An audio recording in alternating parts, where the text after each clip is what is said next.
there was no Christian Gonzalez on Sunday. He was ruled out on Saturday, day before the game, Mike. Are we getting close? Is this the week we see Christian Gonzalez? I feel like we are getting close, and this is the week. I don't know that for sure. No one has told me that.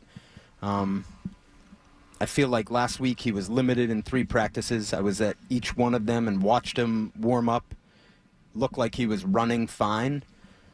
Feel like it's my sense is it would just be building up his conditioning level, and good game to bring him back would be my feeling. Get him ready. Get him out there if there's no setbacks, and then set up that week 5 at Buffalo at night where they're really going to need him. Oh, yeah. What if he doesn't play in Buffalo? Cross that bridge when we get there. Okay. I'd be surprised. Okay, I'd be surprised. Good. Yep. Okay, so it's either this week or Buffalo, but it's within those next 2 weeks. It has to be, doesn't it? That's right. That's right. If it isn't, something unexpected happened, which I think to this point it's fair to say something unexpected happened that we're even at this point. But it feels like it's trending in the right direction. I was in the locker room on Friday after practice, and he seemed like he was in good spirits. Good. Saw him yesterday, actually, and he was in there doing his regular thing. Nothing that would make you think that anything is different than... Looked into it on the sidelines on Sunday. Yep. You say that with some sort of snark. No. That he was like... Normally when you're disengaged or you got a problem, you're kind of standing there with your arms crossed. But he's out there with the towel getting in there. Guys are making plays. He's one of the first ones greeting them coming off the field. That's a guy to me that is engaged in it. Hey, different from Bill in that injured guys are on the sideline, right? Yeah. Yes. Yeah. Yes. I can't remember. How was it treated last year? Mayo do the same I thing? think you go upstairs. Mayo sent guys upstairs? Yeah, I think so. I don't remember Bill. on that. Don't hold me to it. Yeah, no, I don't remember on that one. It wouldn't surprise me if some of them were with him on the sideline. All right. Yep. Let's grab some calls. A lot of people want to talk about the Rhamondre fumbling issue. Colt is in Situate on that. Hey, Colt. Yeah, hey, guys. Love the show. Mike, huge fan of your work. I just think it's interesting looking at this whole situation. Rhamondre, look at Vrabel. He comes in, all these heads roll, all these, useful players are gone. You see Peppers on the other side making an impact. Meanwhile, Rhamondre survives all this, and yet, it's almost like Alex Cora at the podium defending Jordan Hicks is what it reminded me of with him defending Rhamondre. And I'm just curious as to why. Why is he the one that gets to be immune to all that? So, Colt, thanks for what you said. I think what it is last week, right? Like, he's a key player in a win, and I think Vrabel's saying, last week we're giving him a game ball. This week he certainly couldn't hang on to it if we gave him one, right? But maybe more looking at the totality of what he's done since Vrabel got here, and this is certainly the low point, and it raises more questions based on Rhamondre's history before Vrabel got here. But I think the long answer short is that Vrabel feels like he can fix it if he puts 2 hands on the ball, and both fumbles. The offhand was just sort of hanging there, guys. Not even used as a stiff arm. And get 2 hands on the ball and get the other 10 guys around him finishing their blocks. And Vrabel's belief, Colt, is that we'll see more of what we saw week 2 in Miami than what we saw week 3 with the Steelers. Let's go Sean in Maine, also on Stevenson. Go ahead. Yeah, well, people are forgetting we're playing Carolina this week at home. If we can't beat Carolina at home, pack your bags and go home for the year. I think Ramon's going to sit this week because it's Carolina, and there's a good chance Chisholm might come in a few plays, for pop. But also, Derrick Henry's having fumble problems too. But the problem is they're not going to sit Derrick Henry. Rhamondre Stevenson is not a Derrick Henry. So this is the week to sit him, see what the rest of the team can do. And I think Gonzalez will sit out this week too. I don't believe he'll be back. Why bring him back against Carolina? He'll probably be back in Buffalo in a game that we're going to need either way, whether we win or lose on Sunday. So I think that's what's going to happen. I think Ramon will sit this week because it's Carolina. I think Chisholm might see a few plays, and I don't think Gonzalez is going to play because it's Carolina. See, I think this is the game to do it if you're going to bring him back and you want to do the easing in thing. If you want to ease him back in and get him 10 to 15 snaps, this is a perfect game to do it, isn't it?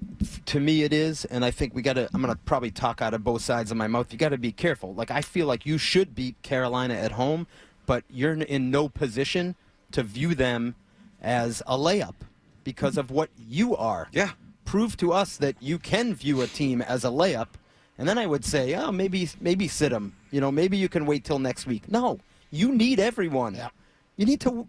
And I mean, he's going to need him at some point. I mean, I don't mean that in the sense that he won't be good, though, when you play him those 10 to 15 snaps. You talking about Rhamondre? No, I'm Gonzalez. No, I'm talking about Gonzalez. Gonzalez, yeah. Like, if he plays 10 snaps, I would expect he's capable of playing well when he's in there. I'm not saying that in the sense that.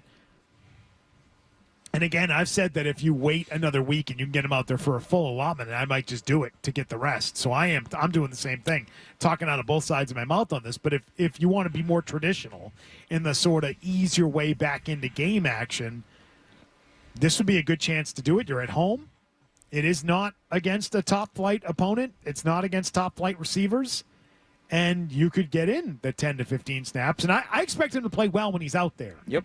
I'm not I wasn't saying that in the sense Gotcha. that you're overlooking the opponent or you think, oh, this is a layup of a game. It's just if you're going to play a guy only a certain amount of snaps, this might be a good spot for it. I was more thinking what Sean the caller had said. Like, I felt like the feeling like you should beat Carolina, but you can't not use your full allotment of personnel assuming you're going to do that. You're not good enough. That's my point, to take that approach. If your best players are ready to go, and I'm putting Gonzalez in that category, got to play him this week. And in fairness to the Panthers, I haven't watched them at this point that closely. They did win 30-0 last week against the Falcons, so it's not like they're going to just come in here and roll over. You're gonna have to knock them out. The more I think of this game, the more important I think it is. I agree. How bad of a losing to Pittsburgh and losing to Aaron Rodgers in the fashion they did is bad. If they lose at home for a second straight week, and they this time do it to the Carolina Panthers, Bryce Young and the Panthers. Bryce Young, you should be able to get to this kid and confuse him. That will be very bad. Yep. Let's talk to Cam in Taunton. Hey, Cam. Hey guys, how you doing? I am very fed up with Gonzalez because I have that guy had a nickname for Drake maybe. I have a nickname for Christian Gonzalez, Christian Casas. Okay, selfish. Not going to play till he's healthy. Not going to play till he's 100% healthy. But yet here I am on Good Morning Football promoting whatever because look at me. But I'm not going to play when my team needs me. I'm not giving this guy big money, guys. I'm not doing it. Someone will. I mean, that's a tough one because I'll just tell you my experience with Christian Gonzalez. I know we talked about it last week. We had a great show talking about the future with him. Like, I think the guy is driven by winning. He cares. The hamstring has been a problem that he wasn't anticipating. This is not him holding out his services for any reason other than if he went out on the field, you think it might be? No, I said that. No, you said that. I did not. Don't put words. No. I'm sorry. I thought it came from you. No. My fault. Mike. My fault. But that's my experience with him. But people might have different views, and that's I'll just. I don't. My view is I'm paying him $31 million and setting the market and keeping him. I was going to say, even if he doesn't play this week. And honestly, even if he's not any of those things, like the Patriots, to get to a similar point to what you just said about you're not good enough to not play without your best allotment of players, you're not good enough to move on from a player like that. That's right. And I think that's just the bigger version of what you just talked about. Tim, I know you're going to say something. No, you just hit it. Yeah. You're in a position right now with your roster where even if this guy doesn't come back this week, if he comes back against the Bills and plays like he did last year, there's no second guess. You're giving him that money. You're extending him. I think he's got the team by the balls, quite frankly. I do too. He can do whatever the hell he wants because he's better as his own business than they are at theirs. Christian Gonzalez is better than the New England Patriots. At what he can control when he goes out and plays a football game, he's better at running the cornerback position than they are at running a team. He does. He's got him by the balls. He's got him by the balls. Yeah. Why? Because Gonzalez is the ball. Because he's the ball. He does. There's no other reason why. That's the uncomfortable truth about the situation. No other reason you could why. bitch about him all you want, Cam. You could call him Tristan Gonzalez or Christian Casas, whatever the hell you want to call him. Okay, fine. Gonzalez is way better than Casas. And when it gets to the end of the year, even if he comes back in week 8, he's going to come out, he's going to ball out, he's going to play well, and then he's going to get paid. That's how this goes.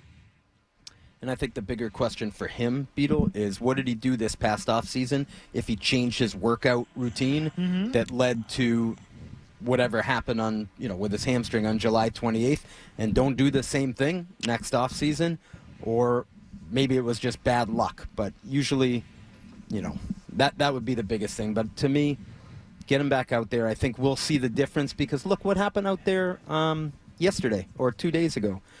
Carlton Davis on one side. We had Marcus Jones in coverage on the winning touchdown there. Alex Austin in the end zone, whether you thought that was PI or not. Austin had two. Another one with Jonnu Smith.